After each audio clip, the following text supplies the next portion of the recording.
तो जब कोई भी स्टूडेंट एमएससी करता है ना, तो उसके मन में हमेशा एक सवाल आता है कि क्या सीएसआईआर नेट का एग्जाम पहली बार में क्वालिफाई किया जा सकता है?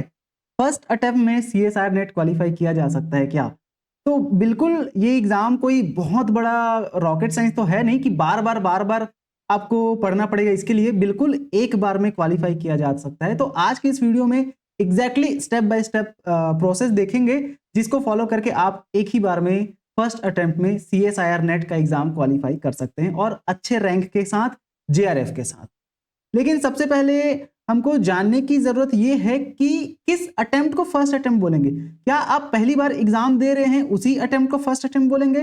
तो ऐसा बिल्कुल नहीं है। आप पहली बार एग्जाम देंगे उसको फर्स्ट अटेम्प्ट तब तक नहीं बोलेंगे जब तक आप उसको अच्छे से तैयार करके नहीं दे रहे हैं। भाई आपने तैयारी किया ही नहीं है, थोड़ा भी तैयारी किया नहीं, और फॉर्म आया और आपने फॉर्म फिलअप कर दिया और एग्जाम देने चले गए। आपके दोस्त लोग सब एग्जाम दे रहे हैं तो चलने यार मैं भी दे देता हूँ, क्या जा रहा है ना? तो इसको फर्स्ट अटेम्प्ट नहीं बोलेंगे। फर्स्ट अटेम्प्ट मतलब क्या कि आप बहुत अच्छे से तैयारी किए हैं, मतलब बहुत अच्छे से नहीं, थोड़ा बहुत भी तैयारी किए हैं, और उसके बाद जब आप एग्जाम जाके दे रहे हैं तो उसको फर्स्ट अटेम्प्ट बोलेंगे। बिना तैयारी के एग्जाम दे रहे हैं तो उसको फर्स्ट अटेम्प्ट क्यों बोलेंगे? अटेम्प्ट की बात कौन सी एग्जाम में आती है? जिस एग्जाम में आपका क्राइटेरिया रहता है कि आप इतने अटेम्प्ट दे सकते हैं, तब आप एग्जाम दे रहे हैं उसको फर्स्ट अटेम्प्ट मानेंगे।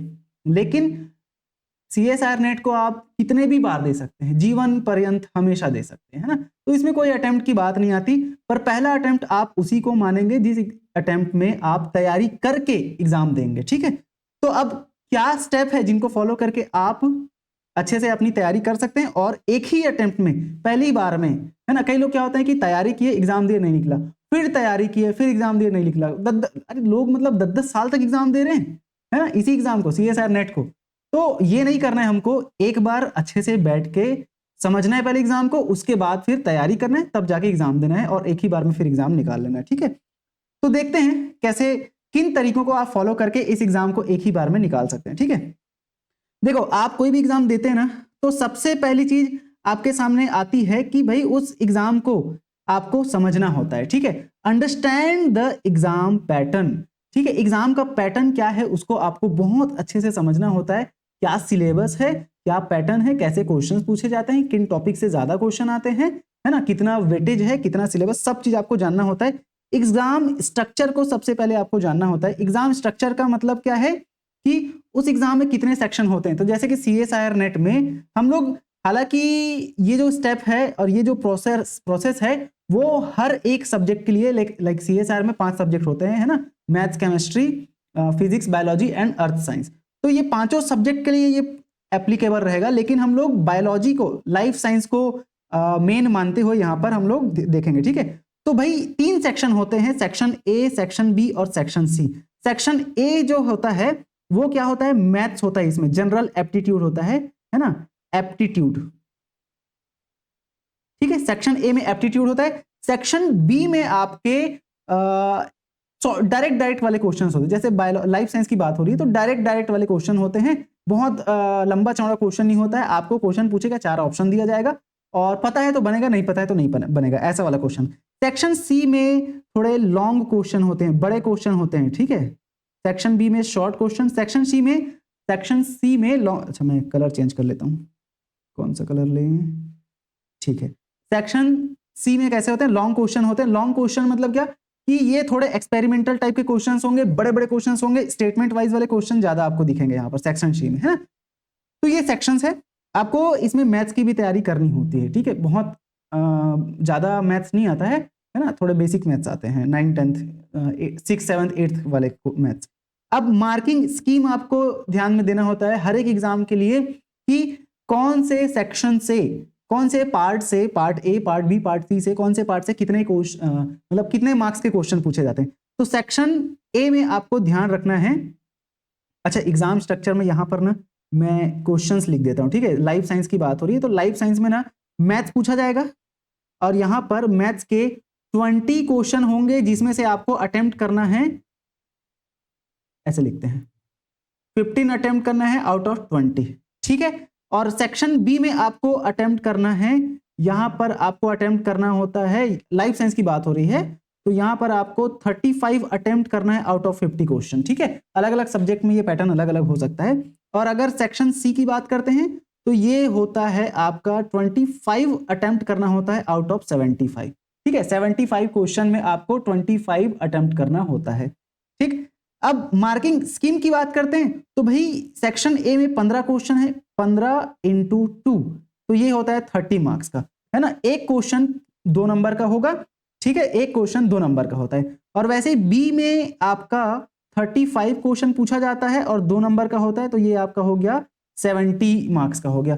और वैसे ही सेक्शन सी में आपके 25 क्वेश्चन होते हैं और ये 4 मार्क्स वाले क्वेश्चन होते हैं, तो ये हो गया आपका 100 मार्क्स का। तो टोटल इन सबको जोड़ेंगे तो टोटल जो होता है, टोटल 200 नंबर का एग्जाम होता है लाइफ साइंस के लिए। ऐसा सभी सब्जेक्ट में 200 नंबर का होता है, लेकिन किसी किसी सब्जेक्ट में क्वेश्चंस अलग अलग पैटर्न में होता है ना। सी में शायद केमिस्ट्री में 60 क्वेश्चन आते हैं, ऐसा एग्जैक्टली आप देख सकते हैं अपने नोटिफिकेशन में एग्जाम के, ठीक है। अब नेगेटिव मार्किंग की बात करते हैं तो याद रखेंगे नेगेटिव मार्किंग होता है इस एग्जाम में, बहुत ही अच्छा नेगेटिव मार्किंग होता है ना।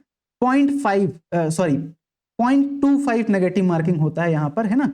0.25 तीनों सेक्शन में 0.25 का नेगेटिव मार्किंग, ठीक है, 0.25 का। अच्छा, 0.25 का मतलब ये है कि एक सेकंड, 0.25 नहीं बोलेंगे, 1/4 बोलेंगे इसको, ठीक है। 1/4 सॉरी, 0.25 नहीं, 25% नेगेटिव मार्किंग बोल सकते हैं, है ना। 1/4 मतलब मान के चलो ए सेक्शन में 30 नंबर, एक क्वेश्चन में 2 नंबर मिल रहा है, तो अगर आप एक क्वेश्चन गलत कर देते हैं तो वहां पर 0.5 मार्क्स आपका कट जाएगा, ठीक है, क्योंकि 2 × 1/4 करेंगे तो फिर वो 0.5 ही होता है ना।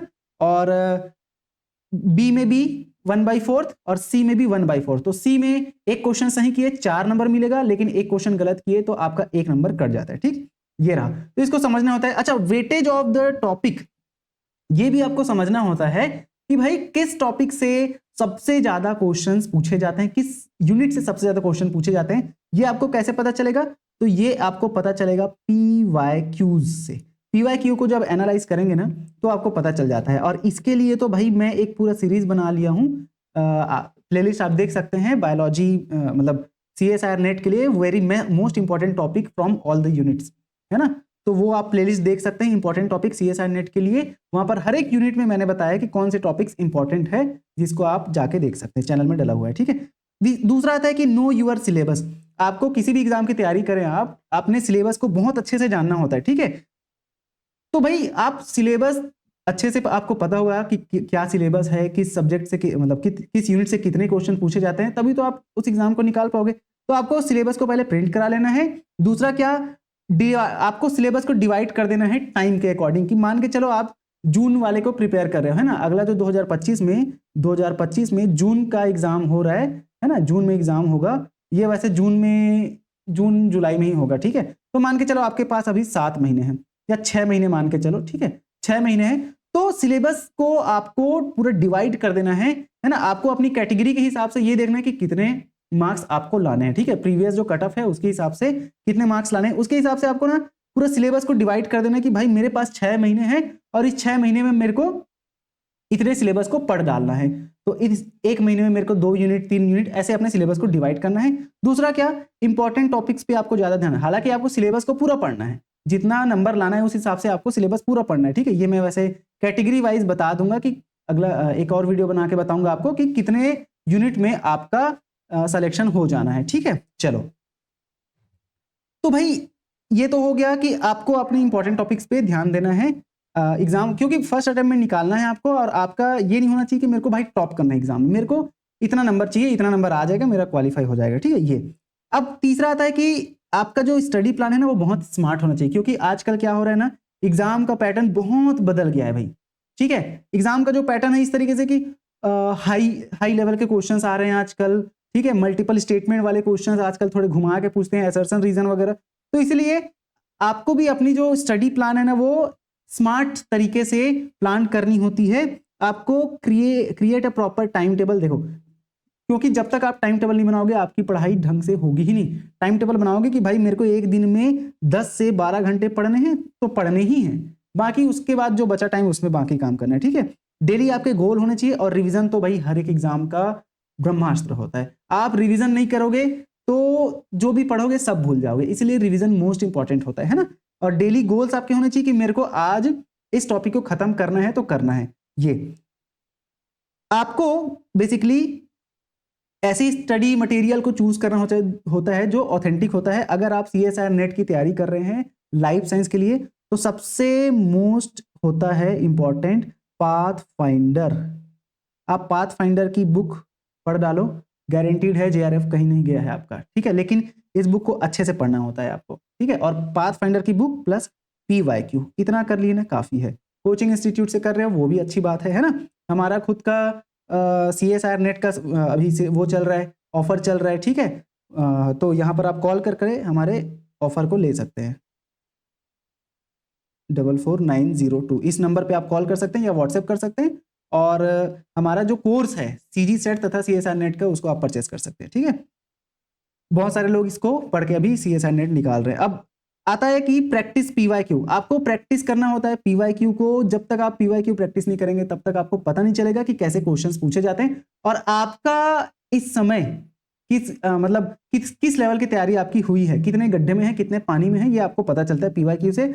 मॉक टेस्ट लगाने से ये पता चलता है कि एग्जाम का पैटर्न क्या होता है, मतलब एग्जाम में आपको एग्जाम वाली फीलिंग होती है आपको मॉक टेस्ट देंगे तो, है ना। क्वेश्चंस कैसे आते हैं, आपको अटेम्प्ट कैसे करना है। जैसे भाई कोई आज तक ऑनलाइन एग्जाम नहीं दिया है ना, तो उसको पता चलेगा कि कैसे होता है ऑनलाइन एग्जाम, ये ठीक है। स्टे कंसिस्टेंट एंड मोटिवेटेड, तो भाई कोई भी एग्जाम की तैयारी करो, जब तक आप कंसिस्टेंट नहीं रहोगे तब तक एग्जाम की तैयारी ढंग से नहीं होगी। 2 दिन बहुत रगड़ के पढ़ दिए है ना, 10 से 12 घंटे पढ़ दिए और उसके बाद फिर 3-4 दिन तक घूम रहे हो, तो ऐसे नहीं होती एग्जाम। आपको रोज भले दिन में 3-4 घंटे ही पढ़ो, लेकिन पूरे 6 महीने 3-4 घंटे पढ़ो, डेफिनेटली आपकी तैयारी होगी, ठीक है। और मोटिवेशन तो यार, मोटिवेशन तो क्या ही बोले, है ना। मोटिवेशन एक टेम्पररी होता है।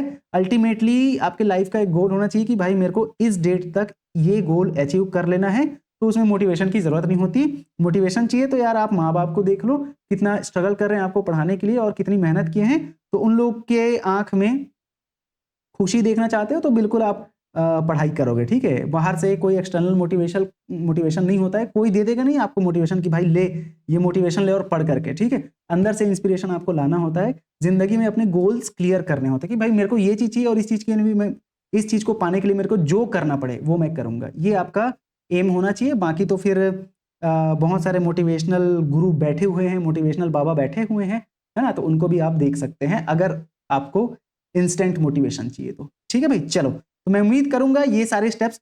की पॉइंट क्या है, की पॉइंट ये है कि आपको सिलेबस से बाहर नहीं जाना है, ठीक है। सिलेबस को अच्छे से पढ़ना है, पहला चीज। दूसरा मोस्ट इंपॉर्टेंट होता है PYQ एनालिसिस करना है ना। और तीसरा कि इंपॉर्टेंट टॉपिक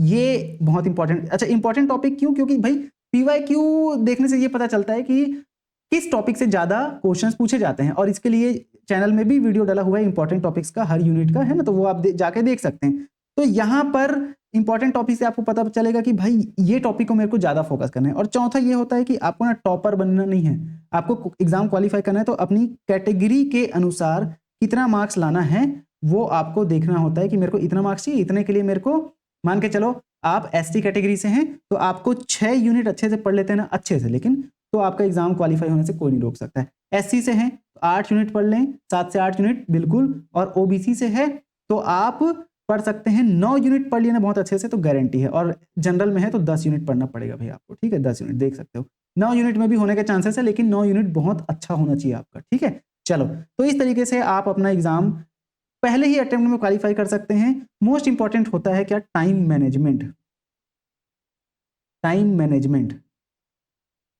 ना। टाइम मैनेजमेंट सबसे ज्यादा इंपॉर्टेंट है।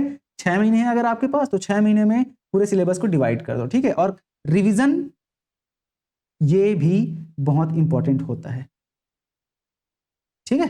चलो, तो मैं उम्मीद करूंगा आपको ये सेशन पसंद आया होगा, और ऐसे ही और किस टॉपिक पे आपको वीडियो चाहिए आप बिल्कुल कमेंट करके बता सकते हैं।